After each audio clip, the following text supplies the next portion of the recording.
नमस्कार सबैजनालाई। आज हामी पोखरा युनिभर्सिटीको engineering drawing tutorial sheet number 9 को फिगर T9.5 सल्भ गर्न गइरहेका छौँ। यो फिगर सल्भ गर्नको लागि हामीलाई आइसोमेट्रिक ड्रइङ चाहिँ बनाऊ भनेको छ र यो क्वेसनमा हेर्दाखेरि एउटा माथि र एउटा तल छ।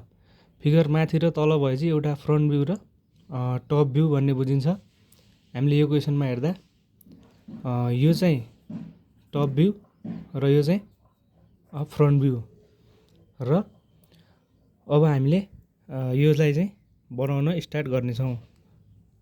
हामीले एउटा रेफरेन्स लाइन तान्यौँ भने बिचमा पोइन्ट तानेर अब आइसोमेट्रिक भ्यूको लागि 30 र 90 डिग्री चाहिँ बनाउनेछौँ। 30 90 र यताबाट चाहिँ 30। यो भनेको हाम्रो एक्स वाई र जेड एक्सिस हुनेछ। यो चाहिँ एक्स एक्सिस, यो चाहिँ वाई एक्सिस र अबको यो चाहिँ हाम्रो जेड एक्सिस। अब हामीले फ्रन्ट भ्यूलाई यतापट्टि बनाउने कि यतापट्टि बनाउने भनेर चाहिँ हाम्रो यो कर्नरहरू देखिन्छ कि देखिँदैन भन्ने कुरा चाहिँ ध्यान दिनुपर्ने हुन्छ। जस्तै हामीले फ्रन्ट भ्यूलाई यतापट्टि बनायो भने यो इन्क्लाइन पार्ट चाहिँ यता चाहिँ नदेखिने चान्स बढी हुने भएकोले यो फ्रन्ट भ्यूलाई चाहिँ हामी यतापट्टि बनाउनेछौँ। यतापट्टि बनाउनुको लागि हाम्रो अब यो कर्नर भनेको चाहिँ यो कर्नरबाट हामी स्टार्ट गर्नेछौँ। यो भनेको यो कर्नर, योबाट हामीलाई यता 64 भनेपछि हामी यताबाट यतापट्टि 64 जानेछौँ। यो 64।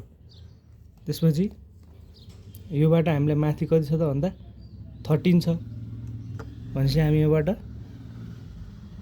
माथि चाहिँ 13, यता चाहिँ कति छ भन्दा 16 छ। योबाट हामीले माथि चाहिँ 16 जानेछौँ। 16 गइसकेपछि अब योबाट चाहिँ यता कति आउने त भन्दा 64 माइनस 30 या योबाट चाहिँ यता 30 गएर चाहिँ हामीले यो लाइनसम्म चाहिँ आउनेछौँ।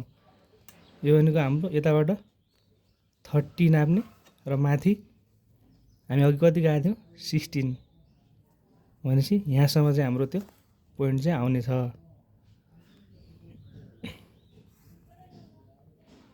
यति भइसकेपछि अब हाम्रो टोटल चाहिँ 25 छ। यो 16, यो 13 भनेपछि योभन्दा माथि चाहिँ 12। हामीले चाहिँ यो 25 छ भने यसको चाहिँ उतापट्टि चाहिँ हाम्रो यो 10 छोडेर 20 चाहिँ लग्नुपर्ने हुन्छ। यो भनेको हाम्रो 10, योबाट यता 10 छोडेर यो 20 चाहिँ जान्छ र यो चाहिँ जोइन गर्नुपर्ने हुन्छ। त्यो भनेको हाम्रो योसँग प्यारलल आएको हुन्छ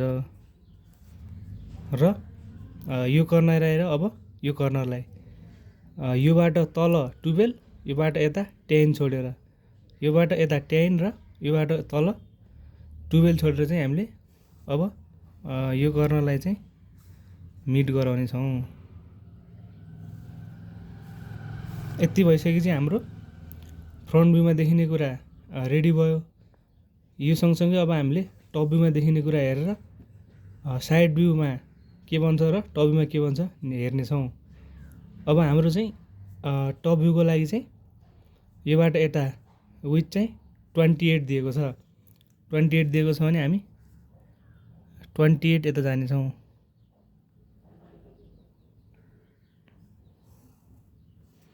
ट्वेन्टी 28 गइसकेका छौँ। 28 गएपछि योबाट यो कर्नरमा पुग्यो। अब यो कर्नरमा फेरि 13 माथि गएर फेरि यस्तो इन्क्लाइन चाहिँ हुनेछ। यो भनेको हाम्रो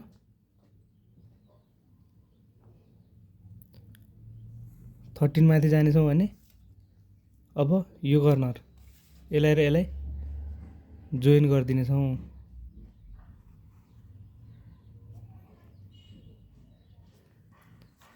र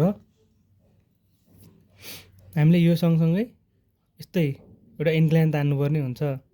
अब हामीले यो पोइन्टहरूलाई यता चाहिँ 28 चाहिँ लिनेछौँ।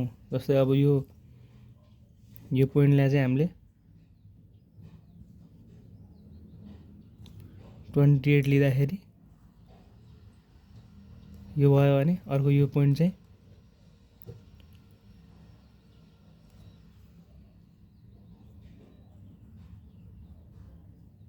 28 यति भइसकेपछि अब यो चाहिँ हामीले इन्क्लाइनले चाहिँ जोड्नुपर्ने हुन्छ।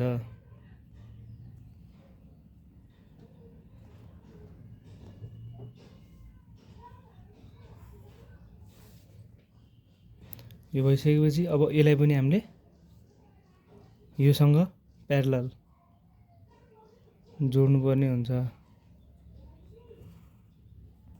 हाम्रो माथिको यो बक्स र यो बक्स चाहिँ आइसकेको छ। यो र यो इन्क्लाइन पार्ट र यो टपीबाट देखिने यो पार्ट।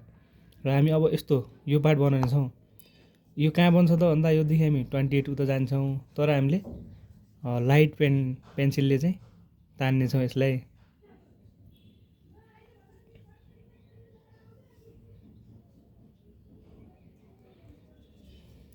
र यो चाहिँ यता हाम्रो योसँग चाहिँ प्यारलल हुनेछ।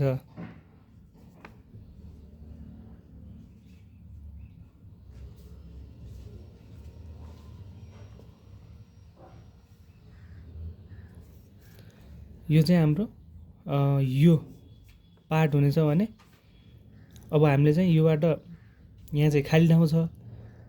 कति जाने त योबाट कति जाने त भन्दा यो 28 - 12 16 बज्यो भने यो 8 यो 8 यताबाट 8 र उताबाट पनि 8 गएर चाहिँ हामीले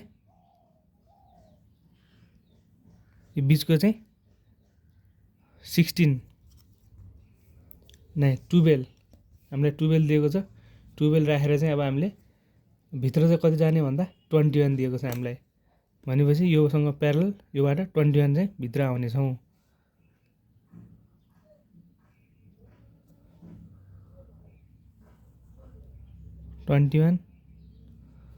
यताबाट पनि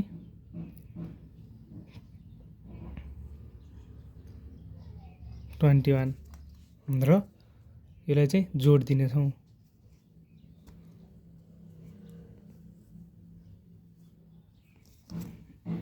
र यो पार्ट चाहिँ ब्ल्याक र यो पार्ट पनि ब्ल्याक गर्नेछौँ।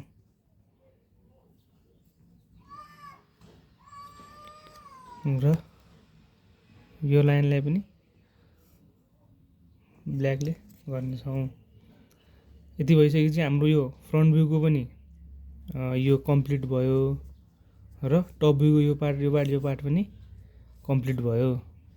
अब यो पार्ट चाहिँ अब हामीले चाहिँ फिनिसिङ दिनुपर्ने हुन्छ। के कुराहरू भन्दाखेरि योबाट चाहिँ यो चाहिँ पुरै तलसम्मै होलो भएकोले खाली भएकोले यसलाई तलसम्म लानुपर्ने हुन्छ। जस्तै अब यो लाइनलाई चाहिँ हामीले यहाँ तल चाहिँ जोड दिनुपर्ने हुन्छ।